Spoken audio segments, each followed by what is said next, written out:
Hi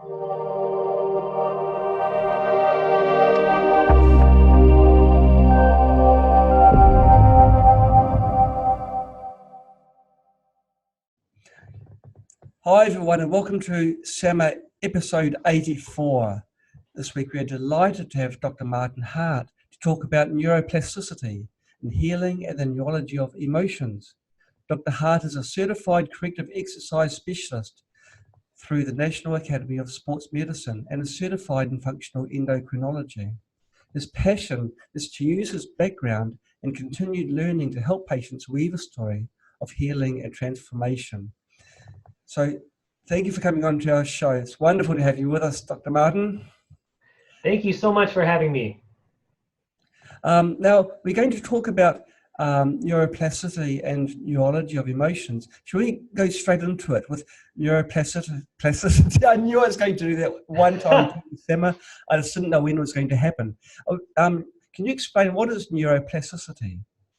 Yeah, so we can simply break the word down. Neuro being our nervous system, our brain, our central nervous system, spinal cord, and the periphery, and plastic meaning moldable or shapeable or changeable. And so when we put the two words together, it's our central nervous system and our brain's way of changing, adapting, and molding to stressors and stimuli. Right. So if you've got some sort of stress, your body can change and accommodate or work around the stress. Correct. Good stress and bad stress, like eustress or distress. And so very simply, that's what working out is. It's an adaptation to a stressor. You get stronger, you get more fit. Right. The same way with the brain. All right. So I never really realized there was a good stress. I thought all stress was bad. So you really break the stress down into two words. You break it down into distress, which would be a bad stressor. And then you have eustress, which is stress at the time might not feel great, but it produces a positive outcome. Right. And just a reminder to all our viewers, type your questions either in the chat Q&A, or if you're on Facebook, just type a message on the bottom of the video, and Dr. Martin Hart will answer online. Now, there's been a question that's been put, it was actually before we started, so I better put it through. Now, it's from Thomas Mihalik. He's asking, can you heal I believe it's a limbic system, or calm the fight or flight loop? And what Thomas is saying, he's using daily practices to calm the state that he's got himself in. Yes. He says it can cause gastroparesis and sound, light, and smell sensitivity. And is there any way that he can overcome that condition? Yeah, so it sounds like what he's talking about is when the limbic system gets stuck in overstimulation. So the limbic system, one way to describe the limbic system, it's in the kind of the middle of our brain. Yes. Using the three-part idea of the brain, we have the frontal cortex, which is kind of the human brain, the neocortex, and then we get to the mammalian brain, or the dog brain, as some people call it, and that's the limbic system. And that's really where a lot of our memory is stored, our emotions come from, and etc. And so it responds to stressors via the fight or flight mechanism. Trying to protect us is what the limbic system is doing. So normally, wouldn't it? It would normally be a good thing over a short time. Correct. Yeah, that's kind of where the idea of the book Zebras Don't Get Ulcers come from. Because when a zebra gets attacked, it wants to be stressed. It needs that fight or flight mechanism to flee. But once it's okay, it's done. It calms back down. The problem in modern society is that stressors very rarely are immediate threats. Very rarely are they an actual car accident. It's small ones repeated over time. And so we get caught in that limbic loop. Yes. And so one aspect when we get caught in that limbic loop, the first thing we want to do is we want to do cellular healing, which we'll talk about later. Okay. And then we can use what he's speaking of, those daily practices, to down-regulate that limbic brain and upregulate other parts of the brain to shut it down. Yes. Have you? He's added a PS. He's using the dynamic neuro retraining system. Yes. Are you familiar with that? Okay. Yeah, DNRS, or Annie Hopper's work. It's a fantastic system. She has an immersion program, and what I like to say is I wouldn't be where I'm at without standing on the shoulders of giants. And Yes. in the neuroplasticity world, Annie Hopper and the DNRS system is one of those giants. And so her system is fantastic for daily use. I highly recommend it. Good, good. Okay, so the brain can restore itself or mold itself in different ways. How? How can it do that? Yes, that's a great question. How does it adapt? Yes. So basically, one aspect is anything that we constantly supply to the brain, it is going to try to adapt to. So one of the main concepts, the main principles of neuroplasticity, adaptation, and change is called the Hebbian theory. And that is simply neurons that fire together, Yes. wire together. Yes. So whatever fires, whatever neurons fire when you have a stimulus, a stressor. So to Yes. stick with Thomas's example, like chemicals, perfumes, let's say, if you have a stressful event because you're sensitive to perfume, the more perfumes you get, the more often those wire together. So the brain will wire that response with that perfume, wire and fire together. And the exact opposite principle happens too. If you don't use it, if they don't fire together, you lose those connections, which is one way we can use that concept to downregulate issues. So fire together, wire together. If you don't use it, you lose it. And the brain will constantly seek a state of homeostasis, whether it's a good state or a poor state.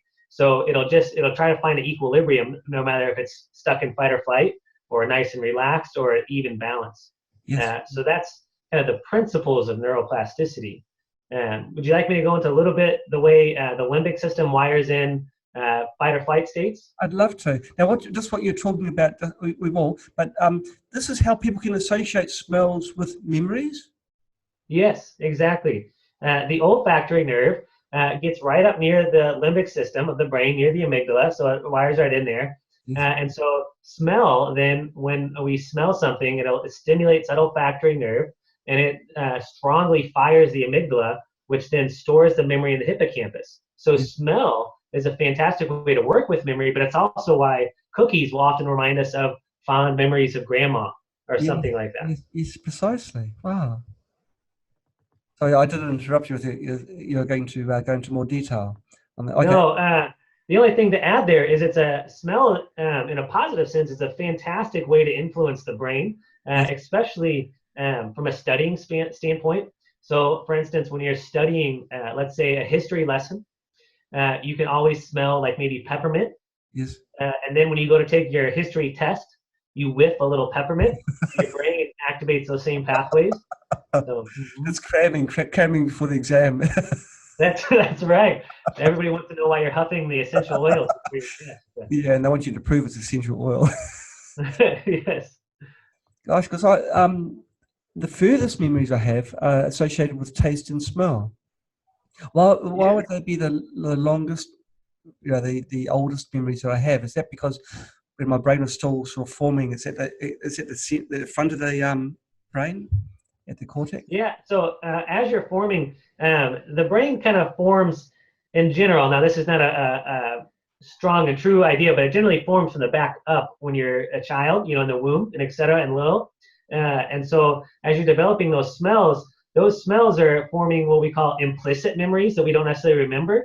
Yes. And then as you start to gain the front of your brain, you start to gain explicit memories or memories that are visual and et cetera. They start to tag them all together. And so they create the strongest interaction, the most neural connections. Yes.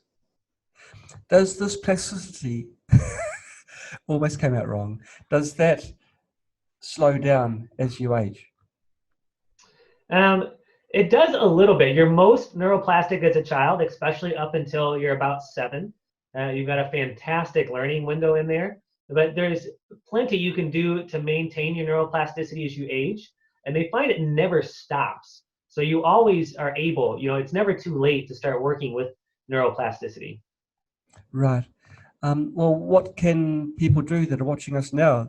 What tips can you give them to improve their plasticity? Yeah, for sure. So some generalized things to improve your neuroplasticity. Number one is we want to keep our diet as clean as possible. Just get the junk out. And then we just want to feed the brain, and we'll go over that a little more in detail, but omega-3s are really important for the brain, amino acid building blocks, vitamin E, et cetera, that our brain needs. So we want to make sure it's got the building blocks it needs, and we want to keep the junk out. Right. And then just to keep the idea together of If you don't use it, you lose it. So keep using your brain. One aspect they found, especially in the U.S. Government workers who can retire a little bit earlier than the average person, well, they quit working and they sit down in front of the TV. And so they quit using their brain, and very quickly they get Alzheimer's because they get the dementia because their brain quits firing. They don't have to use it anymore. They're stuck in the TV when they're retired. Right. So you want to find ways to use it, and use it in ways that you don't have to every day. So every once in a while, you want to vary your route that you take to work. Do something different. So that study proved that if you work for the government, you get Alzheimer's, or you get. Well, I mean, they maybe didn't say that because I'm pretty sure it was funded by the U.S. government, but it was the same idea there. Yeah.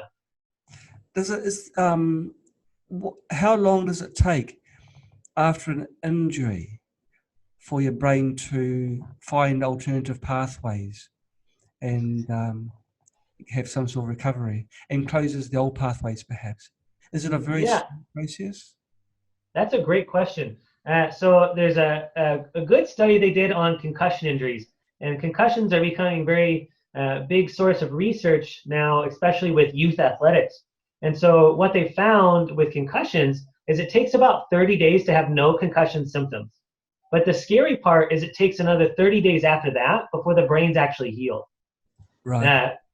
So that's an important part I really like to bring up in general, because we have varying degrees of neuroplastic healing that occurs. And so if we don't take those into effect, we think we're better and we might give up on a neuroplastic program, or in youth sports, we might send a child back into play too early. And that's how they get multiple concussions and brain injuries. Okay. So you need that Yeah. time. Yes. So if it's okay, I'd love to dive into a little bit of those healing spectrum, so I can give you a little timeline. Okay.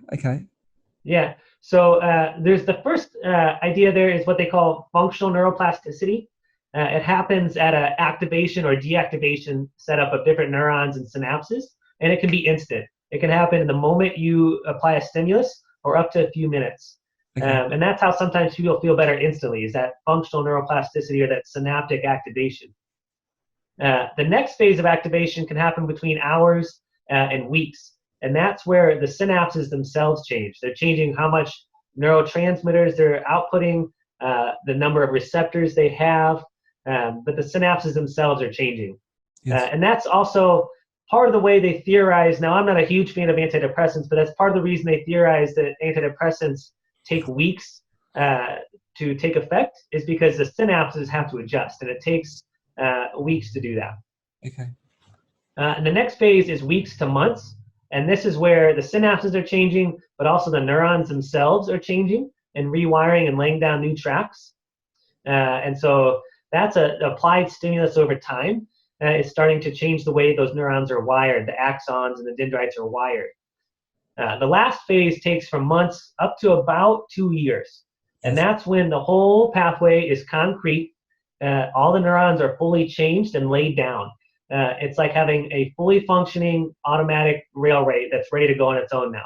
And so you really want to stick with something for at least 90 days to get that full neuronal change. And then if you want it to be around, you want to practice it. It doesn't have to be every day anymore, but consistently for years. Okay. At which time it would be automatic part of your hardwiring. Exactly. Yeah.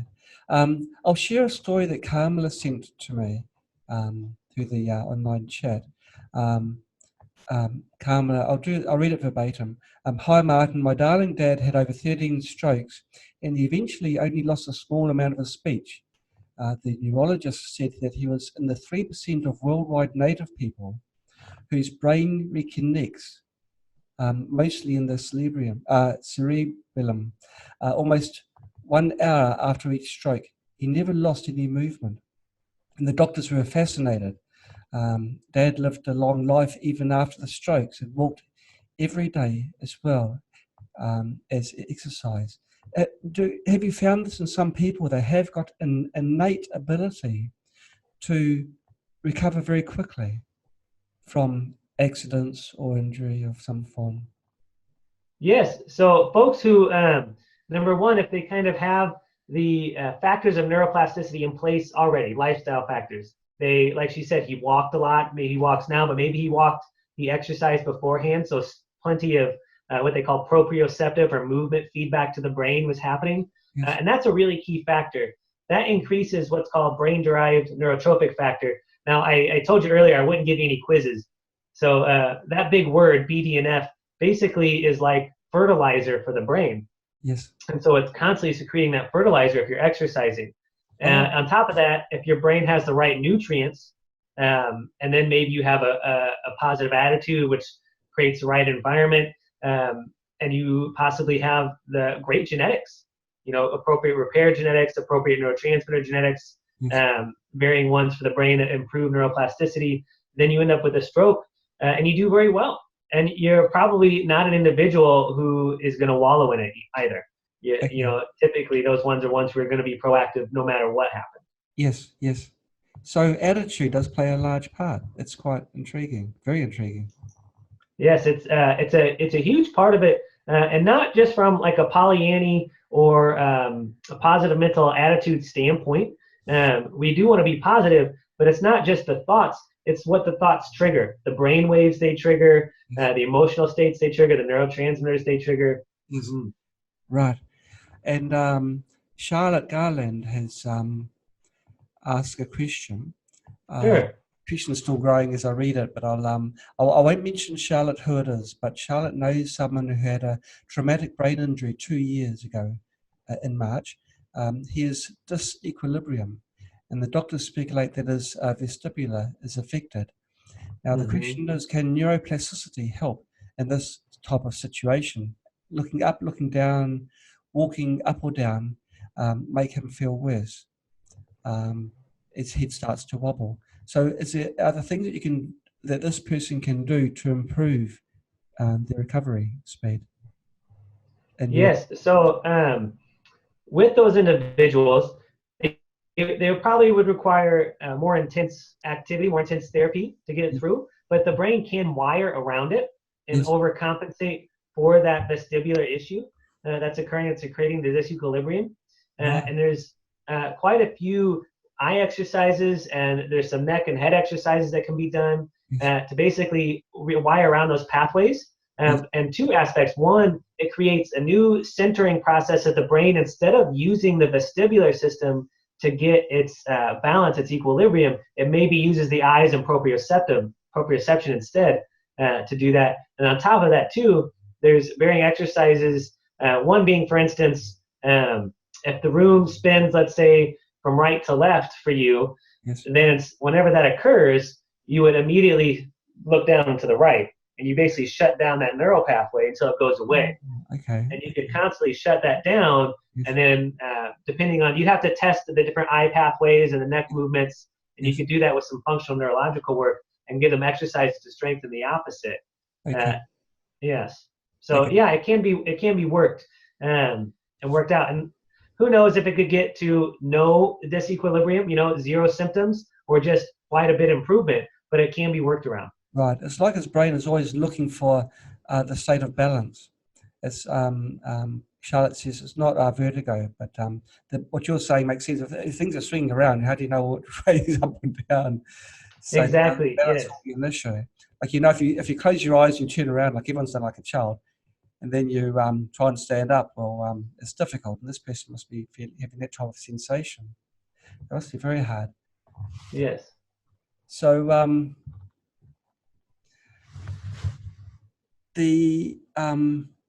how does the lack of adaptive capacity lead to symptoms, lead to different symptoms? Like if someone hasn't gotten much of a capacity to adapt to different injuries. Well, I read one article where they amputated the finger of a monkey, and they found that the nerves which controlled either side of the digit, they got amputated, then took over the function of the stub of the amputated finger. Is this pretty much how this adaptability works? Right. So the brain will always try to achieve that state of homeostasis. It's always looking to adapt to create the most balance. Okay. But it's only going to adapt to the input we give it. So a monkey maybe has less stressors in life than we do, other than having his finger chopped off. I think, did you say monkey or chimpanzee? I'd hate to discriminate against the different apes, but but it's looking for that equilibrium, and so that its brain will try to adapt that to create the movement it needs to create functionality. Yes. So for instance, for us, one way is that the lack of adaptability creates symptoms. We can look back to Hans Selye, who developed what's called a general adaptation syndrome. And he talked about the way our system adapts to stressors. And he had 3 phases that he marked. And the first one was alarm, the alarm phase. And that is the fight or flight response. A stressor occurs and we adapt. A speeding car is coming to us, our heart rate starts pounding, our blood pressure goes up, and it's giving us the ability to quickly make decisions about what to do. That's the alarm. Now, if the stressor in our life, let's say it's not a car accident, but it's a stressful work situation. We're constantly in this very stressful work situation. If that stressor never goes away, our body will get into phase 2, which is in resistance. It's trying to adapt, but it realizes that we have to live everyday life. Yes. So it's going to keep some resources up here to deal with the stressor, and it's going to try to relax the rest of the system as best as it can. Yes. But because the stressor is still here, that limbic system is now on high alert. It's now looking out for more stressors. Now, if this stressor still never goes away, and we never induce recovery phases, then we're going to start to run out of nutrients. We're going to start to deplete resources. Our systems are going to start to get taxed, and we're going to hit that last phase, which is exhaustion. Right. We deplete our resources. Our body can't adapt anymore. That's where we get usually symptoms start in the second phase, that resistance phase, but they really get prevalent. Like we can no longer ignore them in the exhaustion phase. And that's when we start getting named diseases, we start getting cell death, and eventually people die from that. Gosh.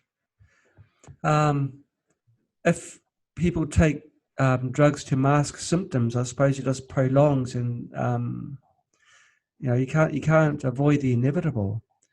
And so if you correct the cause, then it's just going to go deeper and deeper, I guess.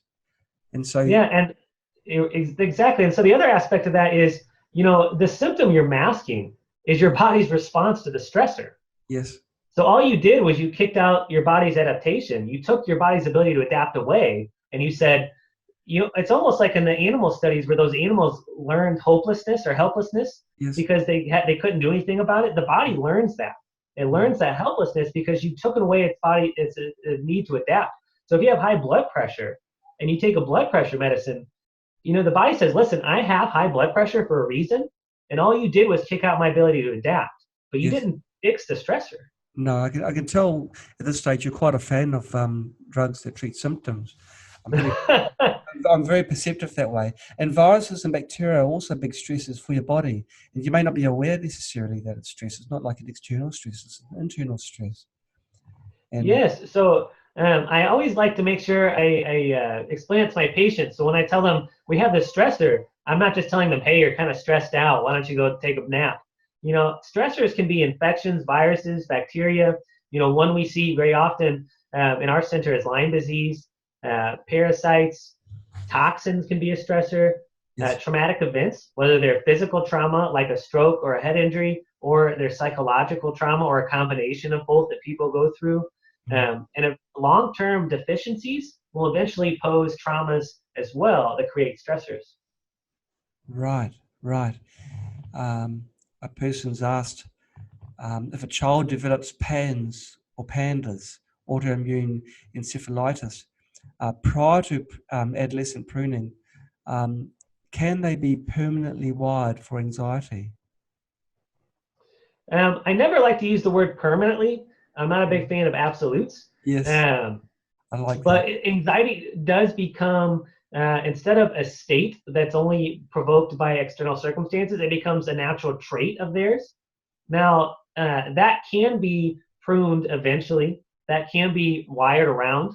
Now, and I'm not saying they won't have to work harder than the average person with anxiety, because theirs was developed and from both an outside and an internal perspective at the right, just the crux of the right age when all that pruning happens. Right. But it can still happen. Right. They can still find that improvement.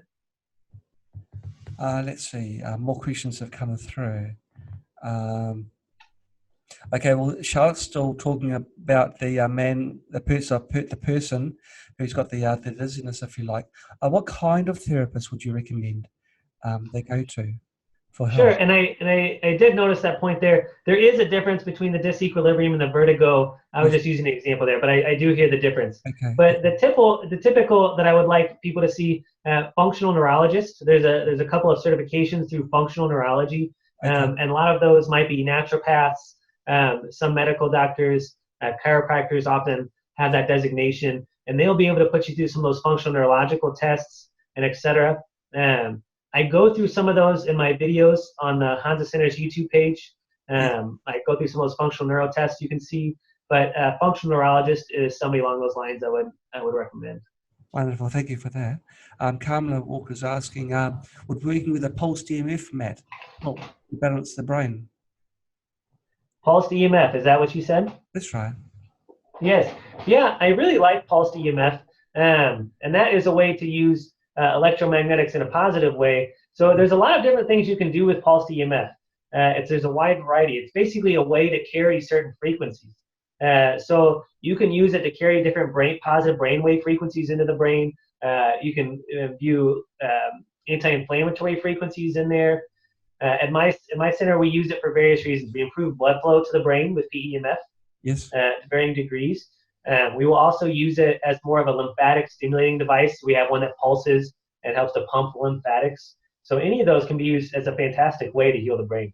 Right. What about inclined bed therapy? If you just have your feet above your head, and you sleep that way. Yes. It's great for short periods as well. Yes.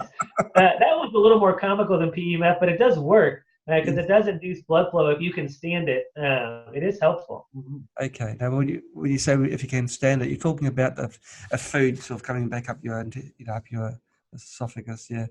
Yeah, exactly. And some people, like for instance myself, I have to start that at much shorter periods because of the way it affects how much blood rushes to my face and head. And I like it, maybe I'm being a baby, but it feels sort of unbearable. Yeah. Okay. I'm just thinking that would be a free way of doing it. Just put a couple of heavy books underneath your bed post where your feet end is. And that could be a way of increasing the blood flow, so that's free. And free is good. I agree, yes. Okay, now this question I don't understand, so I'll ask it verbatim. What is the lymphatic system and its connection to neurological illnesses? Yes, that's a great question. So the lymphatic system, the term is a way of pairing the way a drainage system in our brain. It's a waste drainage system for our brain and nervous system. It's very similar to the lymphatic system of the body, but it uses our glial cells. Now, to make that tangible, basically what that means is there's some cells in our brain that basically drain the junk and get it out of our system. Yes. Now, the interesting part about the lymphatic system is it's 10 times more active in deep sleep. So it's barely functioning during the day. So while you're awake, there's nobody taking out the garbage. Yes. You have to get into that deep sleep for the garbage crew to show up. But it's daytime when the garbage happens. That's right. Yes, exactly. So what they found is like Alzheimer's patients, for instance, who have an accumulation of varying plaques and proteins and toxins in their brain, if you go back through their medical history, they averaged very poor sleeping patterns. Many of them only 4 to 5 hours of sleep a night. So that cleaning process never got a chance to happen. Gosh. So what would you do in that case? Just enforce longer sleep? Yeah, so the key there is to try to find ways to get them to sleep as naturally as possible. But whatever that takes to get them more hours of sleep is key. Okay. And I guess the healthy diet as well. Yes, yeah. Whatever you can do that would typically encourage lymphatic flow, proper blood flow for the rest of the body is going to help the lymphatic system. But again, it will only help if you're sleeping. Yes, I understand. Thomas Mihalak is asking, can you heal dysbiosis with plasticity? Yeah, Dysbiosis. so there's a couple elements there that are quite interesting. Okay, so one aspect is, my first functional medicine, biological medicine background says, no, you Yes. can't. Yes. You got bacteria there. Mm. But the truth of that is, when they take studies and they look at heavy metal toxicity, they look at dysbiosis, they look at infections, and they take those lab values, the lab markers for infections or heavy metals, and they do nothing but neuroplastic work, intense Right. neuroplastic work, and they come back, those values are better. Heavy metals are better. Dysbiosis infection markers are improved. Now, just to briefly dip into the 5 stages of neuroplastic healing, the Yes. first stage is always cellular healing. Yes. Okay, so if there's an infection, we want to help the body clear it. If there's toxicity, we want to help the body clear it. And then we can get into the neurostimulation work. Yes. So technically, the way I use neuroplastic healing and neuroplastic methodology, yes, but because I'm going to address the dysbiosis as well as using neurostimulation and other aspects. Right. Wow. So what is self-directed neuroplasticity? Yes, so self-directed neuroplasticity. That's a term that I borrowed from Dr. Schwartz, and it's basically the idea of internally directing or internally influencing neuroplastic changes for a Yes. specific or positive outcome. So in my patients, and the way I use self-directed neuroplasticity is I typically want them to pick one issue at a time that they want to work on. Yes. Maybe it's pain. I've seen it very effective for OCD or obsessive compulsive disorder, fatigue, very specific symptom. And then there's 5 steps to self-directed neuroplasticity that I teach them. Step 1 is you have to be aware there's a problem, Yes. right? You have to be aware you're having pain, Yes. etc. Because if you don't know, you can't work with it. True. Number 2 is that once you see that pattern, you interrupt it. You got to get it to stop. And so that when you stop a pattern, we're using our left prefrontal cortex. And so there's a couple of ways we can do that. The second we notice that, oh, I'm in this pattern of pain again, or for instance, you can use it with chemical sensitivity. Oop, I'm having the sensitivity to perfume again. So we're aware, and then we're going to interrupt it. Stop, cancel, or we just maybe take a few big breaths. Yes. And we interrupt that pattern. Yes. Yeah. Okay. And so then stage 3 is we want to re-identify it. We're going to say, okay, this is my neurological system having a reaction, or it's my neurological system feeling pain. And the key there is that's true, because without a neurological system, how do you know you're having a chemical reaction? You don't. If without a nervous system, how are you experiencing pain? Right. You wouldn't. So it's always your neurological system, right? That's what's reporting. So this is my neurological system reporting me some feedback. And then we want to recontextualize it. We want to figure out what the root is going on here. And so maybe it's, okay, I'm in this. So we figured out this is my nervous system. It's that same pattern of smell, chemical sensitivity I'm getting, or maybe it's whatever, but where my neurological system is stuck in this pattern, and I'm trying to rewire it. We're going to recontextualize it. So stop, take a deep breath. Okay, this is my nervous system responding to this chemical sensitivity. Yes. We're going to rewire it. We're working to heal it. And then we're going to redirect it. That's the last step. So we're going to give it something new. So we have that old pattern that's firing, and then whoop, we stop it. Yes. And we told it what's happening. We told the brain what's going on, Yes. right? And now we want it to send it on a new direction that's positive, that's healing. And so this could be tapping. It could be like the EFT tapping. Yes. It could be a visualization, a very positive visualization. I really like those quite a bit, with all the sights, the sounds, the smells, right? We get a little essential oil in there, get a little peppermint. You could simply just change what you're doing. You could start sweeping the house or something. Now that is useful, but I find if I do that, my mind still is going to go, anyways. So I prefer to do something with it. I prefer to stop and tap. I prefer to have a visualization to redirect it. Right. So that's the 5 steps when you have something occur for self-directed neuroplasticity.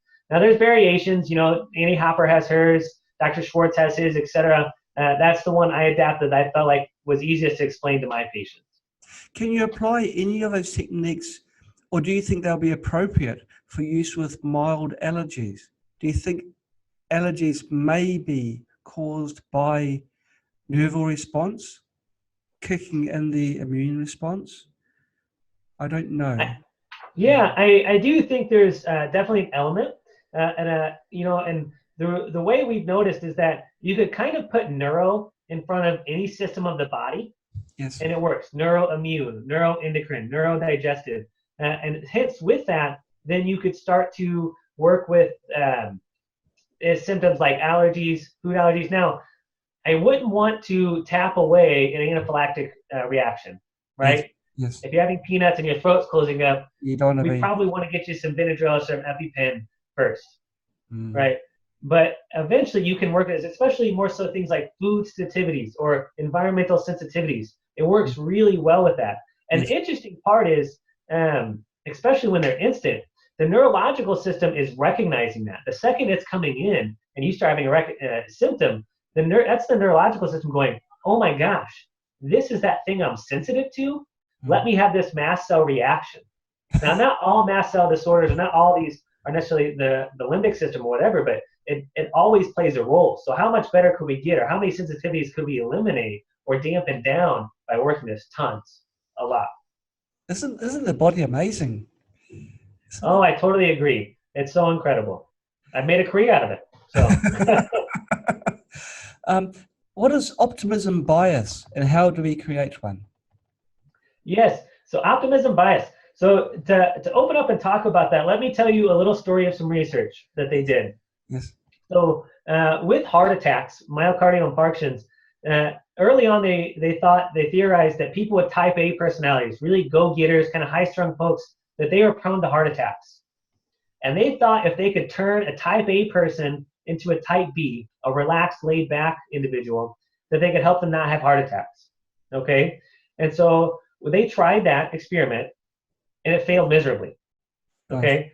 You can't fully change your personality type. You can improve it and learn new skills, but you don't go from being the world's most introverted person to suddenly being, Tony Robbins. You've got to work with your personality type. And so what they did look at later, though, and also they found why type A people may have a few more heart attacks. Type B people have heart attacks too. Okay, yes. So that was one aspect they had to debunk with that study. But they found if they took either type A or type B and turned them from pessimists to optimists. Yes. And it doesn't mean you negate everything that's going wrong, but it means, okay, I understand something wrong is happening, but I also look for the positive, or I'm also looking to improve it. Yes. And that's what an optimism bias is. It says, I understand things might be going wrong here, but what is going right? What's going well? Yes. And that was a fantastic work for those cardiac patients, those heart disease patients. Those patients did not have second heart attacks. And then they did it with cancer. It helped with cancer. Then they did it with diabetes, and helped with diabetes. They applied it to all these standards. So when we start at the end of the day and we go, what went well today? What are 3 things I can find that went well? And then try to visualize them again, experience them again. A couple of things happen. All those same good neurotransmitters happen. We start to rewire those pessimistic pathways. We activate that left prefrontal cortex. Yes. Now, I didn't tell you what's great about that left prefrontal cortex. That left prefrontal cortex is in charge of executive functioning. So you want to say the word neuroplastic better? Get that guy going right there. Neuroplastic, yep, got it. Neuroplastic. That's right. Neuroplasticity is the problem one.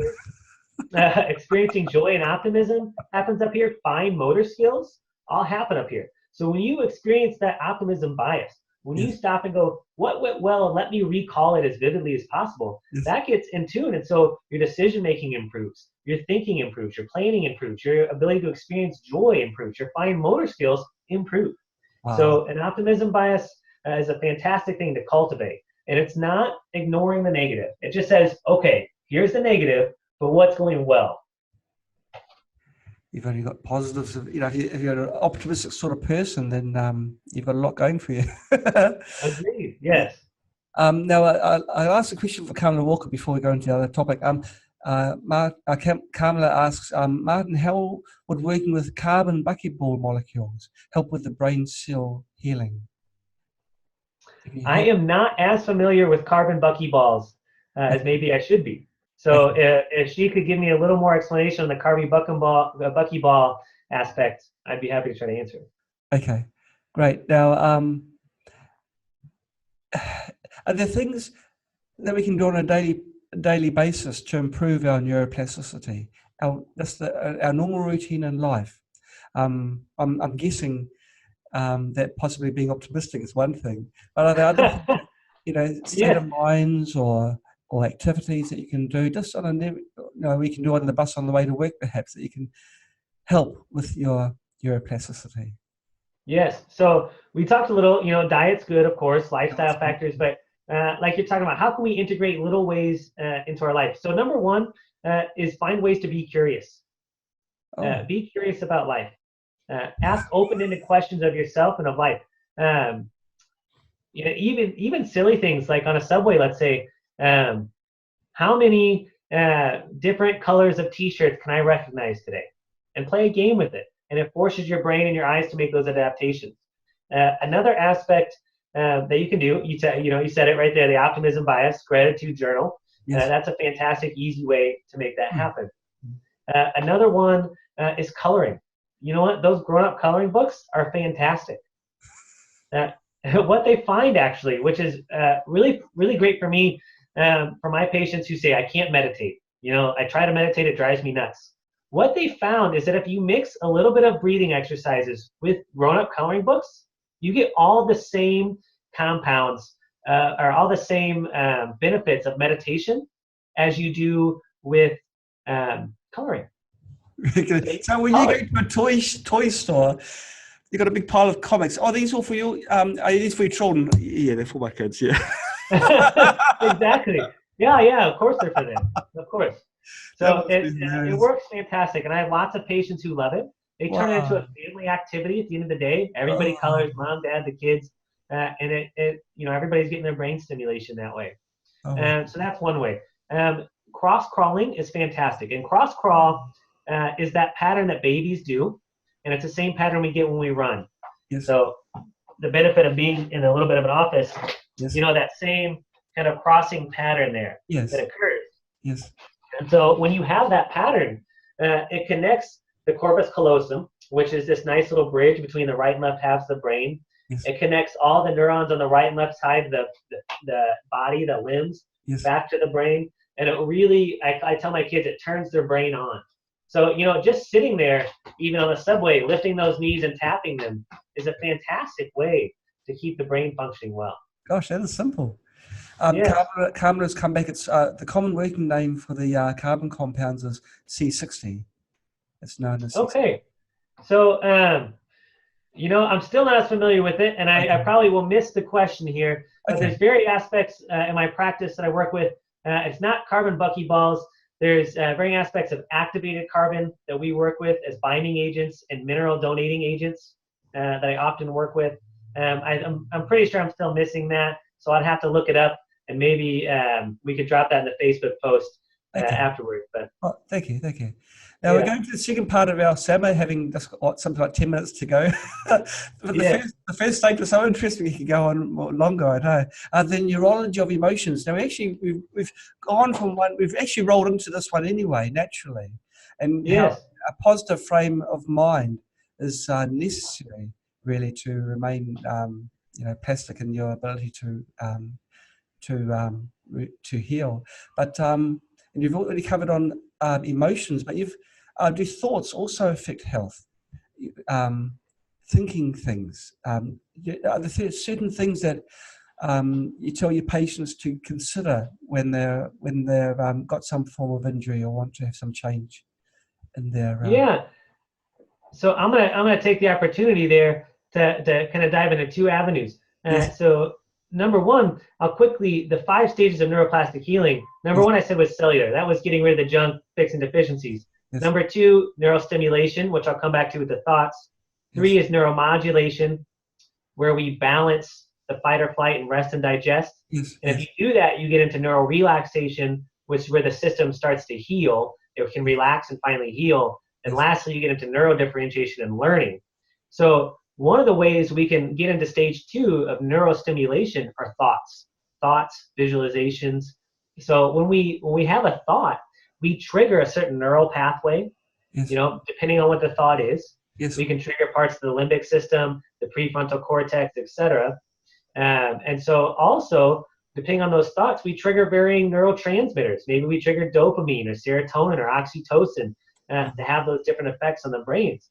And so to kind of dive into the second part, I do two things. I want my patients to think positive thoughts, of course. I often have them visualize what healing might look like for them. And then often if they have a negative thought or they have a similar negative emotional thought pattern, I want to root that out. I want to figure out what that is, and then I want to redirect it. I want to turn it into a positive. So I want to examine it, I want to dismantle it, and I want to help them turn it into a positive to have those brain effects. Right. Just got a comment from one from Bev Wright. I won't read it out, but if someone has a general injury, it's a physical injury. There's nothing to do with their brain or nerves. Do you think that any of what we've discussed today will help in their body's ability to recover after an operation in this case? Yes, it would help fantastic. So the only way we know we have an injury, like the only way we can experience that injury is with that brain. Yes. Right? We would never know we had one. Now, that same injury is constantly sending feedback to the brain, and the brain is sending feedback back to that injury. So if we want to keep those muscles strong and we want to keep the blood flow positive, one of the things we can do is we can visualize, let's say it's a knee injury. We can visualize that knee moving. We can visualize that knee doing squats. And the brain can't tell a difference between a visualization and actually doing it. Wow. So it continues to strengthen those neural circuits to that knee. So if you have to be out of commission for 6 weeks, you can't, let's say, walk or use that knee for 6 weeks, well, it's going to get deconditioned. But research has shown by visualizing and thinking about that knee doing work, then it has less deconditioning, it recovers faster, it improves blood flow to that area. Now, another interesting aspect is what we call the body map. Now, you don't feel your hand, directly. Yes. The only thing you feel are neural circuits, or neural transmission coming from that hand, going to the brain. The brain has to interpret it according to its body map, its image of the body, and then your consciousness sees that body map. And so you think, ooh, I cut my finger. But you don't feel the cut. You feel the brain's interpretation of your body map. Understand. Okay, so when we have an injury, it changes that body map. Okay, and it's starting to inform it. So if we're having an input from that knee injury, we can create a slightly different output so that our body map stays healthy. So if we have a knee injury, and this is where you get guys who said, oh, I hurt my knee in football 40 years ago and it still gives me problems. But if you scope that knee, it might not be an issue. If you go in there and say, there's no real problem, but their body map still remembers the injury. Understand. And so we want to change that body map. Now, here's the really cool part with that is, let's say they did have arthritis. Let's say that knee injury called severe arthritis. Yes. Regardless, if we change that body map, that knee pain might go away. That's what I was going to ask you. I was going to go a little bit deeper. I was going to bring up the arthritis. I was also going to talk about some other disease like cancers. Yes. Because I've talked to some people that have got abilities, and they visualize things to happen, and it becomes a reality. And you put yourself in. They instruct the people to put yourself in a certain place where you are disease free, and it's just the power. I don't know how to phrase it really, but they workshops where they say, imagine the energies flowing from the universe down through your body and out through your toes. Well, there might be some science behind that for, tying it with what they're saying, with what you're saying now, and visualizing things and making something physical rather than just a thought, because it is something physical, isn't it? Everything that you know of your body is interpreted by your brain. It's just immensely incredible.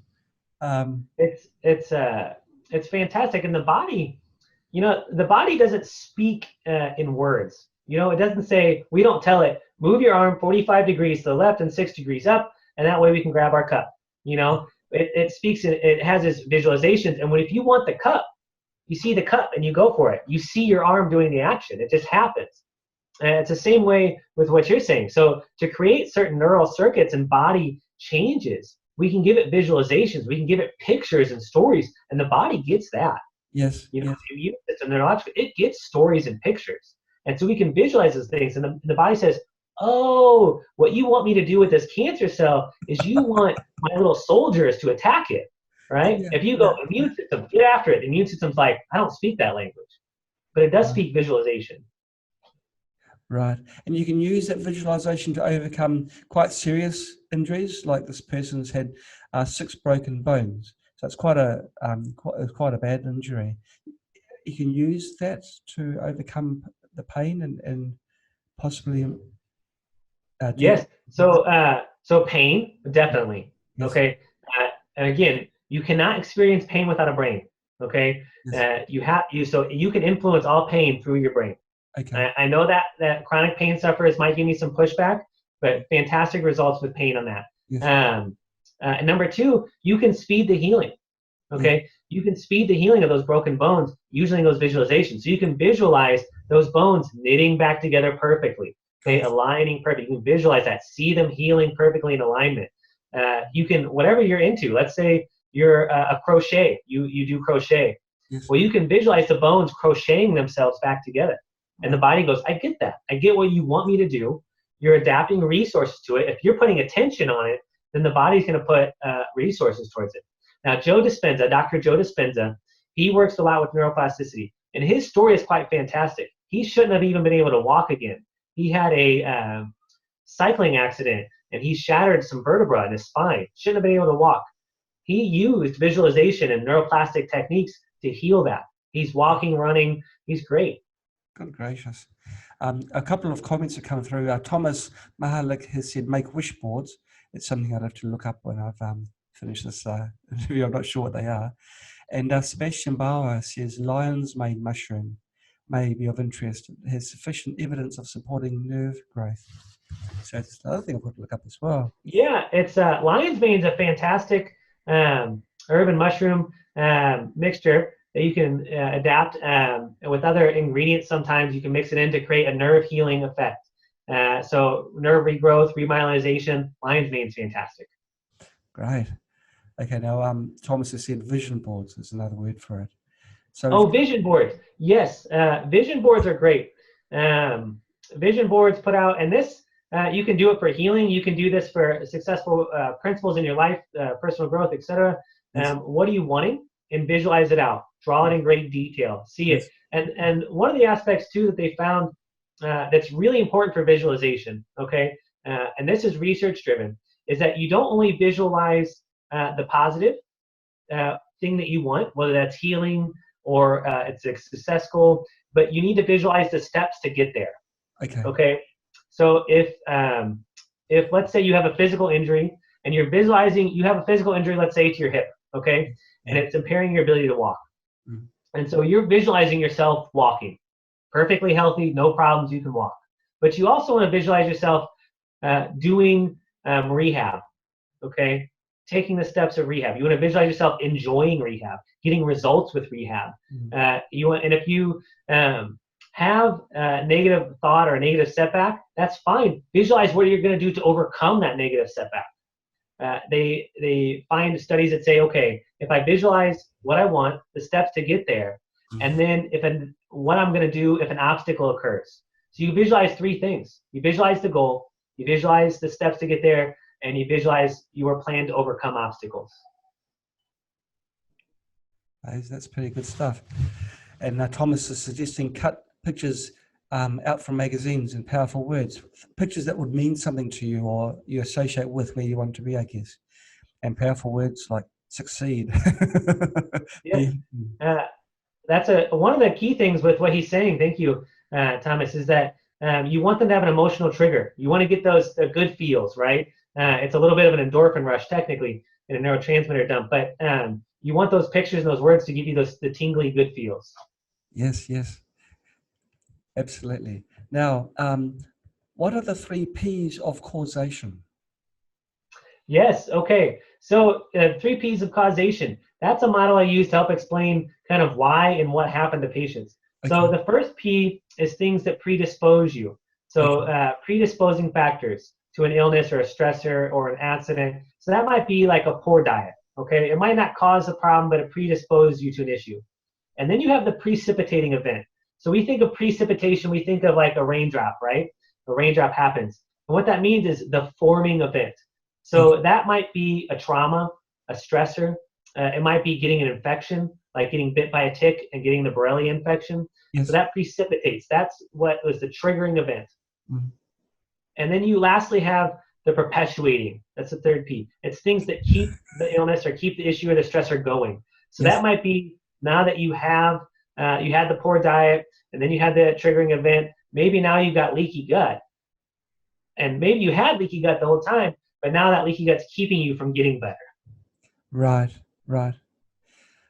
Okay, well, the last thing I want to touch on is attitudes and emotions.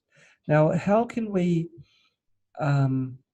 take care of our emotional health? Are there steps that we can do? Again, everyday steps, which I enjoy talking to you because all your solutions are actually free.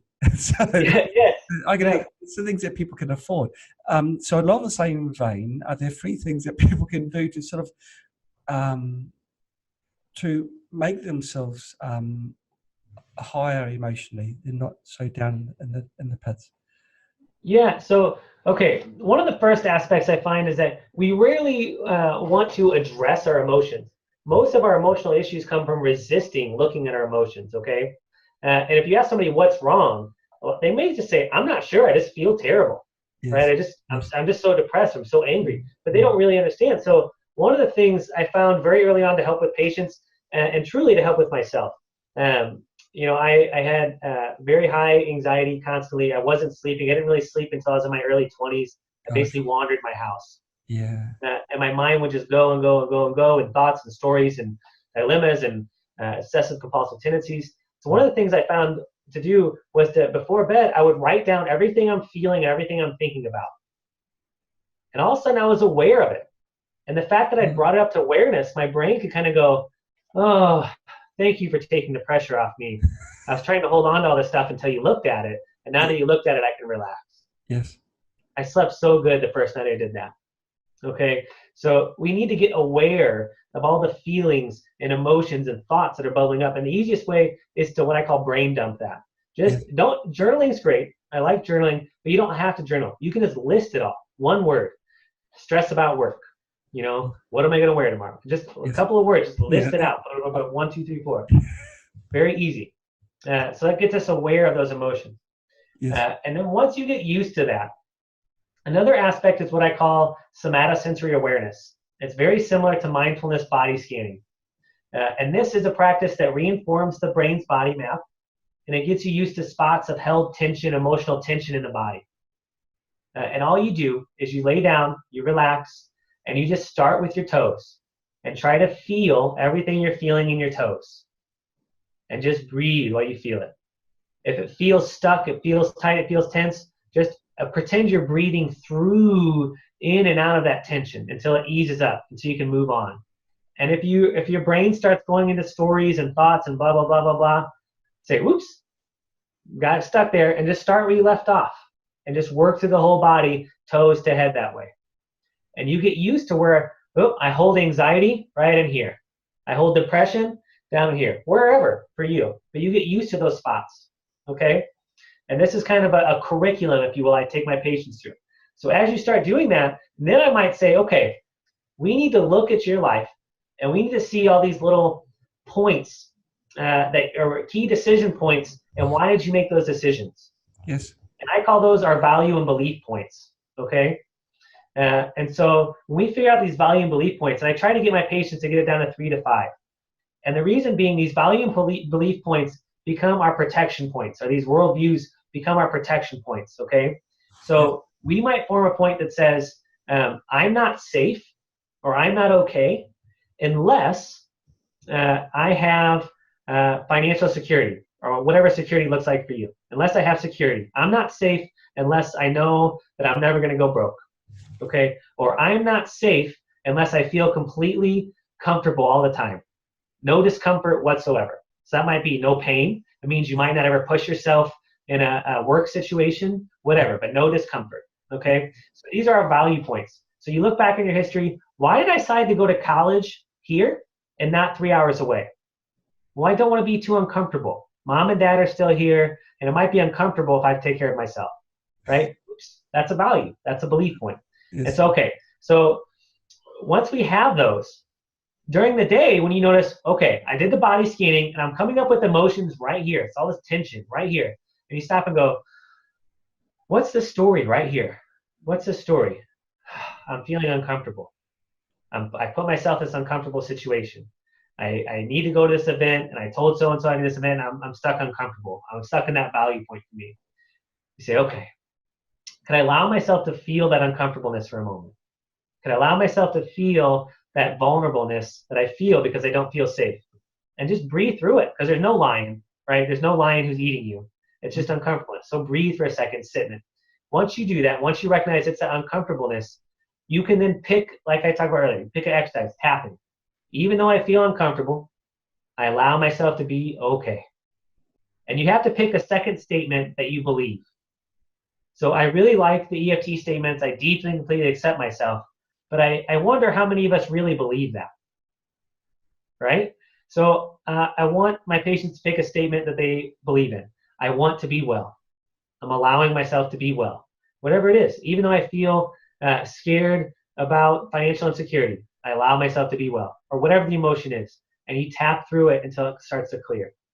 So to recap, we can brain dump. We can do the body scanning.